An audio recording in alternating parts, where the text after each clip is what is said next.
Hello friends, welcome back to your new channel Gyan credit. तो आज फिर से मैं आया हूँ आपके पास।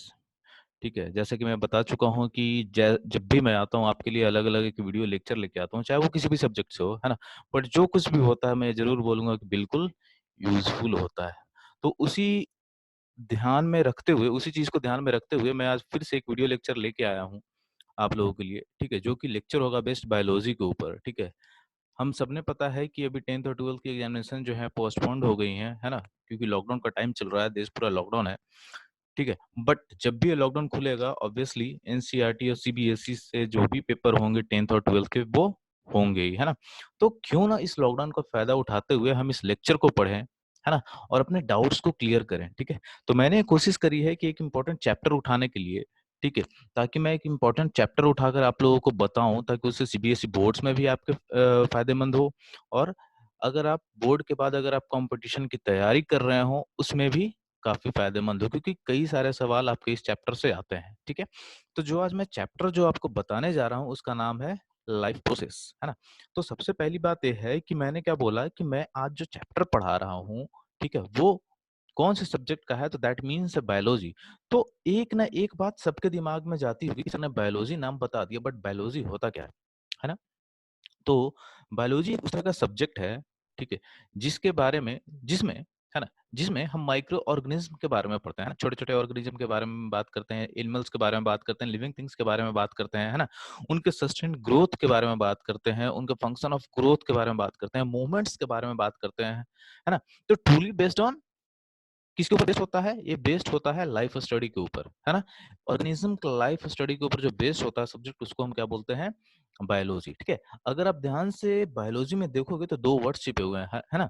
तो हालांकि बायोलॉजी जो टर्म है वो दो ग्रीक वर्ड से बना है, जिसको बोलते हैं बायोस और दूसरे बोलते हैं लॉज लोगो। ठीक है, बायोस और लोगो।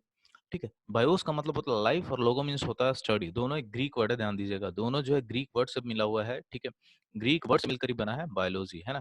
तो बायोस मीन्स होता है लाइफ और लोगो मीन्स होता है स्टडी, है ना। तो अगर आप मिलकर दोनों को ऐड करोगे, बायोलॉजी इट मीन्स, तो आप दोनों को ऐड करोगे, है ना, बायोस प्लस लोगो, तो इसका जवाब आएगा लाइफ स्टडी, है ना। तो अगर मैं किसी वैसा सब्जेक्ट जिसमें मैं किसी के लाइफ के बारे में स्टडी करता हूँ, ऑर्गेनिज्म के लाइफ के बारे में स्टडी करता हूँ, उसको मैं क्या बोलता हूँ, बायोलॉजी। क्लियर है सबको। ठीक है, अब आते हैं कि हम सबने बचपन से पढ़ते आए हैं कि कोई ऐसा सब्जेक्ट होता है ना तो उनके एक फादर डिनोट होते हैं, है ना। फादर कहने का मतलब क्या, उन्होंने अपनी एक थ्योरी दी होती है जो कि बेस्ट होती है ना। तो उसी तरह से अगर मैं बोलूँ कि बायोलॉजी के फादर कौन है, ठीक है, तो हमारा जवाब क्या होगा, एरिस्टोटल, है ना। एरिस्टोटल को फादर ऑफ बायोलॉजी के नाम से हम लोग जानते हैं। काफी सारे बार जो है आपके कॉम्पिटेटिव एग्जाम्स में पूछे जा चुके हैं, तो इस चीज को भी बिल्कुल ध्यान में रखें कि बायोलॉजी के फादर एरिस्टोटल हैं। ठीक है, अब आते हैं अपने टॉपिक के ऊपर। जो हमारा टॉपिक है लाइफ प्रोसेस, है ना। तो लाइफ प्रोसेस एक एनसीईआरटी के चैप्टर है, बिल्कुल ध्यान दीजिएगा लेक्चर, क्योंकि लेक्चर जो है टोटली जो बेस्ड होगा एनसीईआरटी के टॉपिक के ऊपर ही बेस्ड होगा, एनसीईआरटी सिलेबस के ऊपर ही बेस्ड होगा, क्योंकि ये बिल्कुल 10th के बोर्ड के अकॉर्डिंग ही मैं पढ़ाऊंगा। ठीक है, आपके सारे डाउट्स क्लियर करूंगा। और दूसरी बात यह है कि आपको लिखी हुई बात पे ध्यान नहीं देना, बस एक कहानी की तरह पढ़ना है। जो मैं सवाल पूछूंगा उसे दिमाग में सोचना है और बिल्कुल कहानी की तरह मेरी बात को सुनना है। आपके डाउट्स अपने आप ही क्लियर हो जाएंगे और चैप्टर भी इजीली समझ में आएगा। ठीक है, अच्छा, आज जो ये मेरा लेक्चर है ना वो बेसिक कंसेप्ट पे ही बेस्ड होगा, है ना। लाइफ प्रोसेस कहने का मतलब इसमें जो भी बेसिक कंसेप्ट्स आते हैं, आज सिर्फ मैं बात करूंगा तो उनके कंसेप्ट के ऊपर ही बात करूंगा, है ना। मैं सिर्फ ये बताऊंगा कि इस चैप्टर का नाम लाइफ प्रोसेस क्यों पड़ा, लाइफ प्रोसेस का मतलब क्या है, ताकि आप एक समरी निकाल सकें, है ना। तो ताकि अगर मैं आगे बढ़ूं तो उनमें जो भी टर्म्स यूज्ड होते हैं, ठीक है, अगर मैं उसे बताऊं तो आप समझ सके कि हाँ इस टर्म का मतलब क्या है। ठीक है, आपको बेहतर ढंग से आपके दिमाग में हमेशा याद रहे। ठीक है, तो आप स्क्रीन पे भी आपके नजर आ रहा होगा कि हर तरफ लिखा हुआ है life process, life process, life process, है ना। तो एक चैप्टर ही मैंने एनसीईआरटी को उठाया है, इसलिए इसका नाम रखा है हमने लाइफ प्रोसेस। अब चैप्टर को स्टार्ट करते हैं। ठीक है, आपके स्क्रीन पे लिखा हुआ लाइफ प्रोसेस, क्या आप लोगों के दिमाग में कभी आया कि सर ने जो दो वर्ड्स लिख रखे हैं लाइफ प्रोसेस, है ना, इस चैप्टर का नाम लाइफ प्रोसेस तो है, बट इसका मतलब क्या है। बायोलॉजी का मतलब तो हम समझ गए क्योंकि हमें सब्जेक्ट पढ़ रहा है ना। लेकिन अगर मैं बोलूं कि इस चैप्टर का नाम लाइफ प्रोसेस है, तो चैप्टर से क्या समझ में आ रहा है, लाइफ प्रोसेस चैप्टर का नाम दिया क्यों गया, इसका मतलब क्या है, क्या समझ रहे हैं आप। ठीक है, तो इसमें भी हम क्या देखेंगे, जैसे हमने बायोलॉजी के बारे में देखा कि दो वर्ड से बने हुए थे, दो ग्रीक वर्ड से बने हुए थे, तो इसमें भी जो है इंग्लिश के दो वर्ड्स लिखे हैं, लाइफ और प्रोसेस। तो लाइफ और प्रोसेस 2 वर्ड मिलके बनते हैं लाइफ प्रोसेस, है ना? तो मैं इसमें बात करूँगा क्या कि लाइफ का मतलब क्या होता है और प्रोसेस का मतलब क्या होता है, तब जाके मिलके बनता लाइफ प्रोसेस, है ना? ध्यान दीजिएगा, लाइफ प्रोसेस, ठीक है? तो मैंने अभी बताया कि लाइफ और प्रोसेस 2 वर्ड से मिलके बनता है हमारा लाइफ प्रोसेस।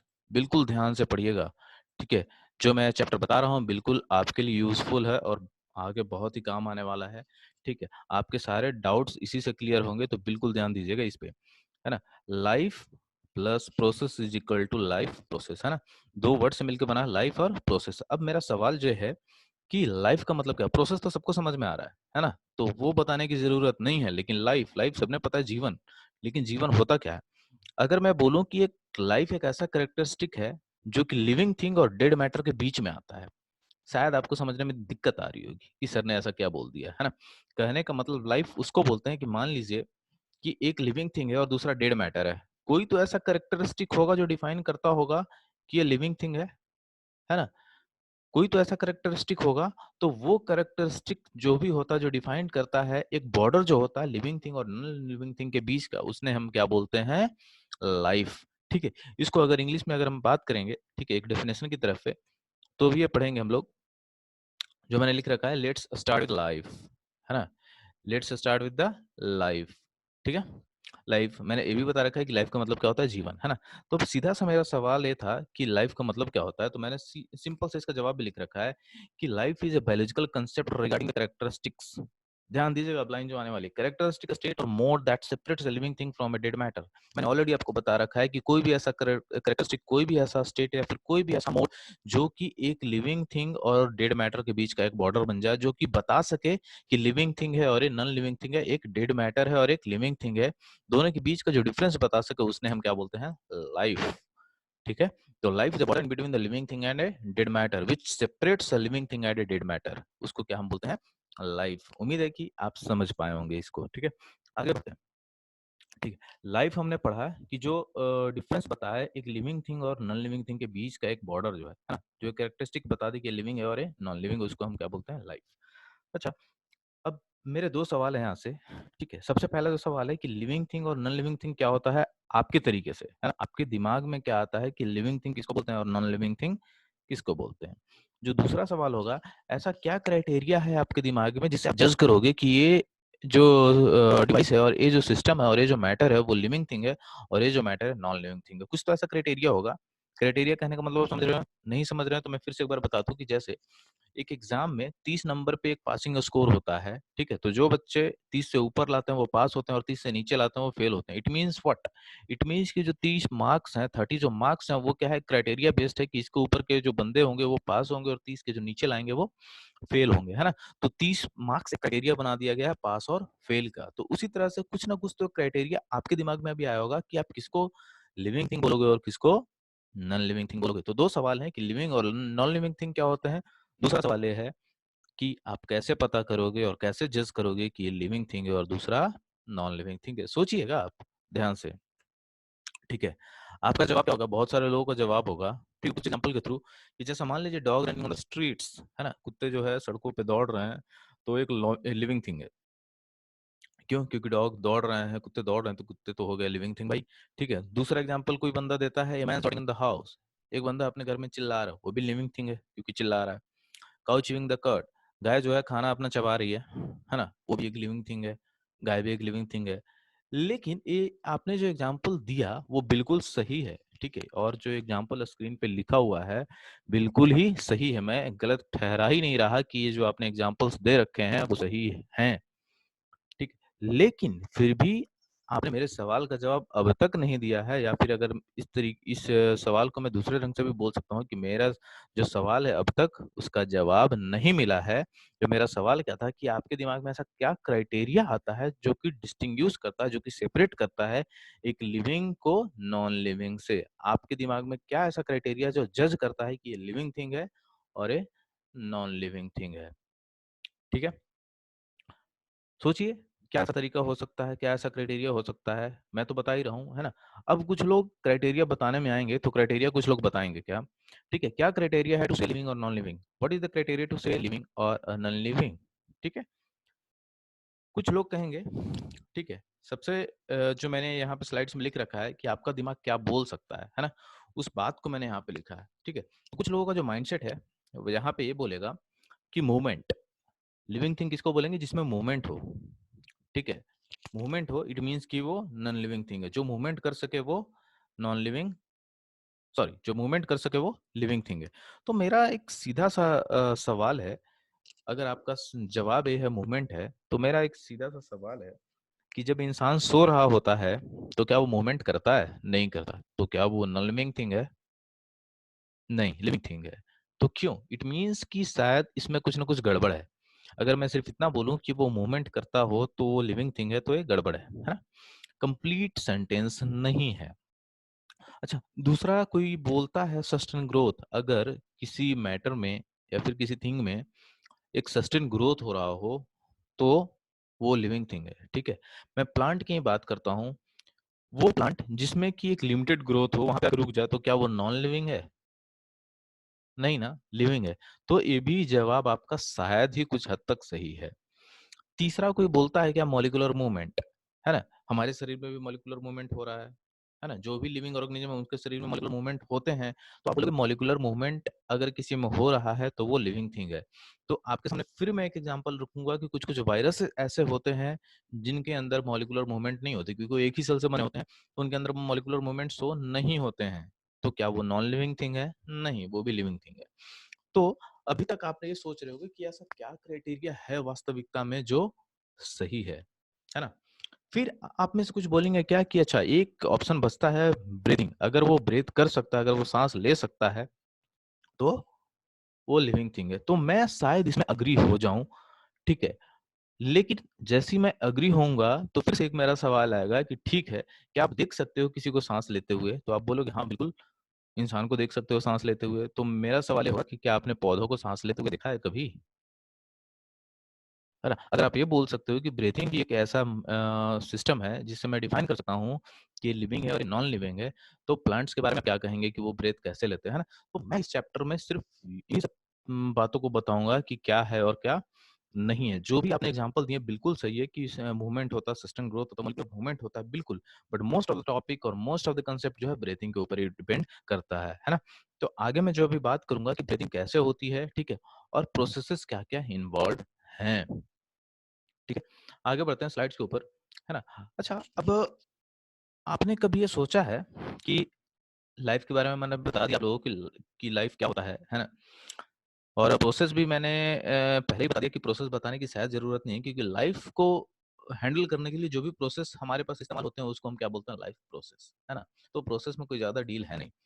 अच्छा, आपने कभी ऐसा सोचा है कि जब कोई पार्टिकुलर थिंग अगर कुछ काम नहीं कर रहा हो, है ना? जैसे मान लो कि आप क्लास में बैठे हो, ठीक है? या फिर मान लो आप सो रहे हो, ठीक है? तो क्या आपका शरीर डेड हो जाता है? नहीं ना? इट मीन्स कि आपके ना करने के बावजूद, आपके कुछ ना करने के बावजूद, शरीर में, आपके बॉडी में कुछ ना कुछ अंदर से ऐसा एक्टिविटी और मेंटेनेंस चलता रहता है, जिसकी वजह से आपका प्रोसेस जो है ऑलरेडी पास ऑन होते रहता है। इट मीन्स कि आपका लाइफ प्रोसेस चल रहा है, ठीक है? मेंटेनेंस कहने का मतलब क्या होता है कि आपकी बॉडी जो है सेल और मॉलिक्यूल से बनी है ना?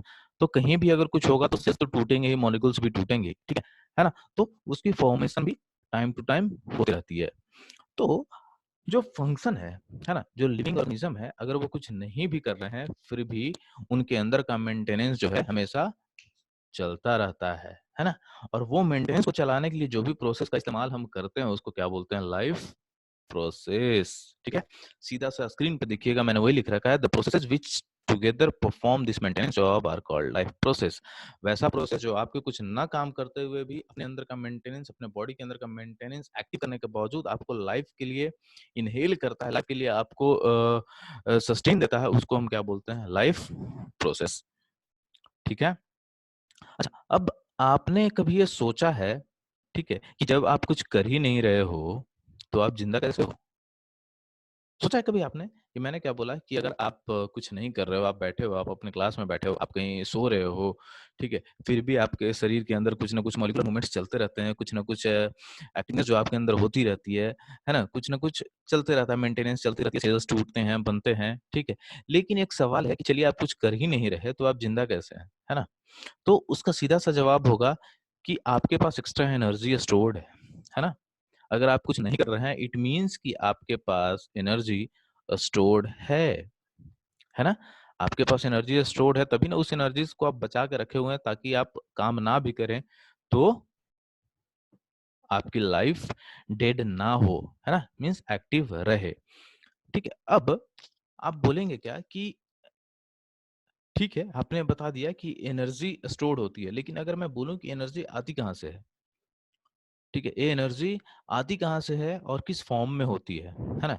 तो आपका कहना क्या होगा कि सर एनर्जी जो आती है हम बॉडी के बाहर से लेते हैं, है ना? आउटसाइड बॉडी से एनर्जी लेते हैं। कोई भी इंडिविजुअल ऑर्गेनिज्म जो है अपनी एनर्जी जो है बाहर से लेता है। किस फॉर्म में लेता है वो भी मैं आपको बताऊँगा, है ना? तो कोई ना कोई एक प्रोसेस रहा होगा तभी तो खाना कोई बाहर से लेके आएगा, है ना? एनर्जी का सोर्स क्या है? हमने बताया क्या लास्ट स्लाइड में कि आपने कभी सोचा है कि जब इंसान कुछ काम नहीं कर रहा है तो वो जिंदा कैसे है? तो आप लोगों का जो जवाब था कि ही हैज़ स्टोर्ड एनर्जी, है ना? तो एनर्जी आई कहाँ से? किस फॉर्म में एनर्जी है? तो हमने क्या बोला कि एनर्जी हम कहाँ से लेते हैं? आउटसाइड द बॉडी, बाहर बॉडी बॉडी के बाहर से हम एनर्जी को लेते हैं। तो एक प्रोसेस भी तो होगा जिसमें एनर्जी का ट्रांसफॉर्मेशन होता होगा, है ना? एक प्रोसेस भी तो होगा और एनर्जी का सोर्स क्या होगा ये भी तो होगा ना? एनर्जी क्या मतलब क्या कुछ पानी वगैरह में मिला के होता है क्या कि एनर्जी हमने ले लिया? नहीं ना। एक फॉर्म तो होगा, उसका रिसोर्स तो होगा, उसका सोर्स तो होगा कुछ जहाँ से एनर्जी आती है। बिल्कुल होती है, ठीक है? तो फिर से मेरा वही सवाल रहेगा कि my question is how energy is transferred? तो आखिर एनर्जी ट्रांसफर कैसे होती है? क्या पानी की बोतल से होती है ट्रांसफर्ड? एनर्जी आपने बोल दिया स्टोर्ड होती है, एनर्जी ट्रांसफर होती कैसे है? आउटसाइड द बॉडी ये भी मान लिया कि बॉडी के बाहर से हम एनर्जी लाते हैं, बट कैसे? तो आपका सीधा सा जवाब होगा food is the medium. Energy कहाँ से आती है? Food is the medium to transfer the energy and the process called nutrition. वो मीडियम कौन सा है जो कि एनर्जी को सप्लाई करता है? तो जवाब क्या होगा? फूड। हम क्या करते हैं आउटसाइड द बॉडी से फूड लेते हैं और उससे सिंथेसाइज क्या होती है? एनर्जी जो कि हमारे बॉडी में जाती है और हम एक्टिव होते हैं कुछ काम ना करते हुए भी और ये पूरी प्रोसेस को हम क्या बोलते हैं? न्यूट्रिशन। इट मीन्स कि हमारे शरीर को जब खाना मिलता हमारे शरीर को जब एनर्जी मिलती है तो उस पूरे सिनेरियो को हम बोलते हैं न्यूट्रिशन, है ना? न्यूट्रिशन समझ में आ रहा है कि न्यूट्रिशन क्या होता है ना? जो फूड सर्कुलेट करता है, फूड से जब एनर्जी सिंथेसाइज होती है हमारे बॉडी में, ठीक है? और इन सारे प्रोसेस को मिला के कब क्या बोलते हैं हम? न्यूट्रिशन, जिससे हमारा पूरे शरीर का फीडिंग होता है ना? शरीर का जिससे हमारा पोषण होता है, ठीक है? अच्छा, अब मैं बात करूँगा कि हमारे अर्थ पे, ठीक है? कुछ भी जनरली जो मटेरियल होता है, कुछ भी जनरली जो मैटर होता है, वो जनरली कार्बन का ही बना होता है ना? क्योंकि कार्बन डाइऑक्साइड बहुत ज़्यादा है, तो कार्बन से ही बना हुआ हमारे पास कुछ भी जो जनरली जो होता है मॉलिक्यूल्स जनरली जो भी हमारे पास आस-पास जो भी नज़र आते हैं, वो कार्बन बेस्ड होते हैं, है ना? तो ये बताइए कि अभी मैंने क्या बताया कि फूड के फॉर्म में एनर्जी स्टोर्ड होता है जो कि हम अंदर लेते हैं। कोई भी इंसान अंदर लेता है, कोई भी ऑर्गेनिज़्म अंदर लेता है और उससे एनर्जी सिंथेसाइज़ होती है। ठीक है? उससे एनर्जी मिलती है इंसान को। ठीक है? अब ये बताइए कि क्या मैंने फूड लिया मेरे को एनर्जी मिल गई? क्या मैंने फूड ऐसे ही डाल लिया मुँह में या किसी इंसान ने ऐसे ही डाल लिया, किसी ऑर्गेनिज़्म ने ऐसे ही डाल लिया अपने मुँह में, एनर्जी मिल गई उसे? नहीं। कुछ ना कुछ उसका प्रोसेस भी तो होता होगा ना? कुछ ना कुछ तो प्रोसेस होगा, तो प्रोसेस क्या होता है कि जब जैसे भी आप खाना लेते हो, ठीक है?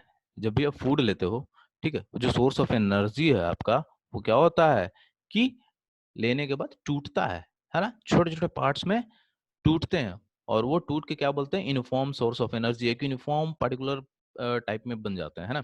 यूनिफ़ॉर्म टाइप के सर्कुलर या जो जैसे भी हैं एक यूनिफ़ॉर्म क्लब में बन जाते हैं, है ना? ऐसा नहीं कि जैसे फूड लिया वैसे ही चला गया, है ना?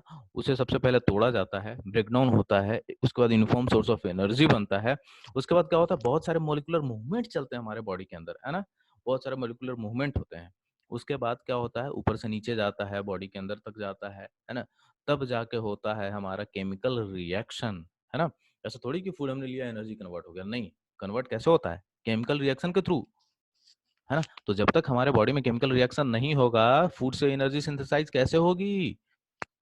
तो फूड से एनर्जी को सिंथेसाइज करने के लिए 3 चीज़ों का होना ज़रूरी है। सबसे पहला फूड जो हम लेंगे वो होगा क्या? ब्रेकडाउन होगा छोटे-छोटे पार्टिकल्स में यूनिफ़ॉर्म में। उसके बाद अंदर मॉलिक्यूलर मूवमेंट्स होंगे, है ना? मॉलिक्यूलर मूवमेंट्स के बाद क्या होगा? केमिकल रिएक्शन होगा जो कि मॉलिक्यूलर मूवमेंट्स को आगे ले जाएगा, है ना? अच्छा, अब केमिकल रिएक्शन चलिए हो रहा है ना? केमिकल रिएक्शन के लिए भी तो कुछ चाहिए होगा। बिना ऑक्सीजन के केमिकल रिएक्शन हो जाएगा? नहीं होगा, है ना? तो जब हम ऑक्सीजन आउटसाइड द बॉडी जैसे फूड हमने कैसे बाहर से लिया है? बॉडी के बाहर से, ठीक है? तो ऑक्सीजन जब हम बाहर से लाते हैं और केमिकल रिएक्शन में इस्तेमाल करते हैं, है ना? ध्यान दीजिएगा, वैसा प्रोसेस जिसमें अभी क्या हो रहा है कि हमने फूड अंदर लिया, उसको ब्रेक डाउन किया, एक यूनिफ़ॉर्म में बनाया, उसके बाद मॉलिक्यूलर मूवमेंट हुई, ठीक है? उसके बाद केमिकल रिएक्शन हुआ, तो केमिकल रिएक्शन कैसे होगा? जब हमारे पास ऑक्सीजन होगा, ठीक है? तो ऑक्सीजन हम कहाँ से लाएँगे? आउटसाइड द बॉडी हम ऑक्सीजन लेके आए, ठीक है? ताकि केमिकल रिएक्शन में इस्तेमाल कर सकूँ, ठीक है? और केमिकल रिएक्शन में इस्तेमाल कैसे होगा?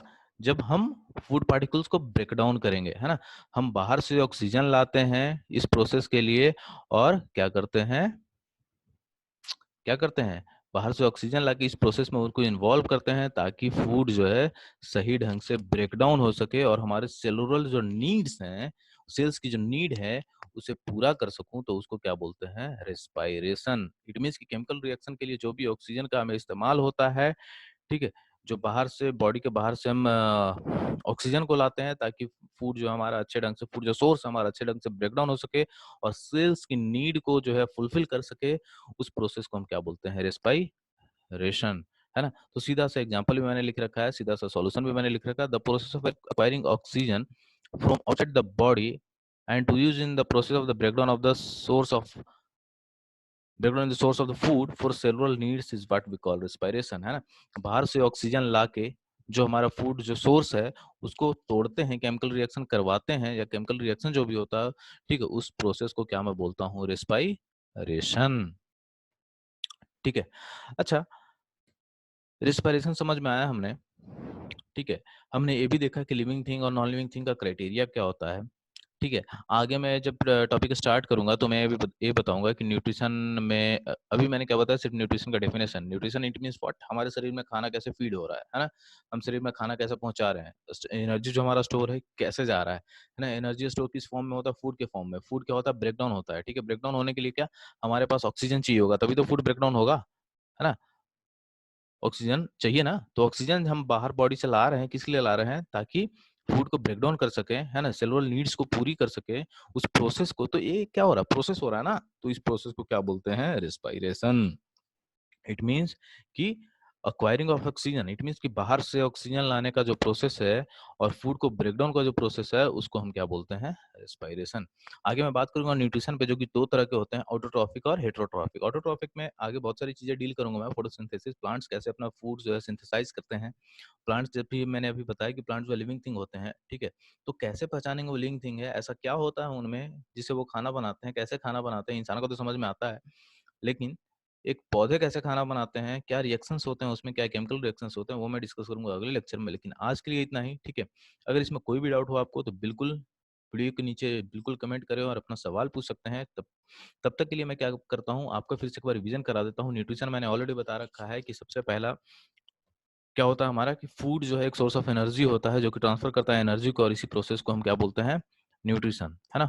तो अभी समझ में आया कि एनर्जी किस तरह से ट्रांसफर होती है, किस फॉर्म में होती है, रेस्पिरेशन किसको बोलते हैं, न्यूट्रिशन किसको बोलते हैं, ठीक है? लिविंग थिंग और नॉन लिविंग थिंग बोलने का क्राइटेरिया क्या है, ठीक है? तो ये बस बेसिक कांसेप्ट है, ठीक है? क्या है? बेसिक कांसेप्ट है।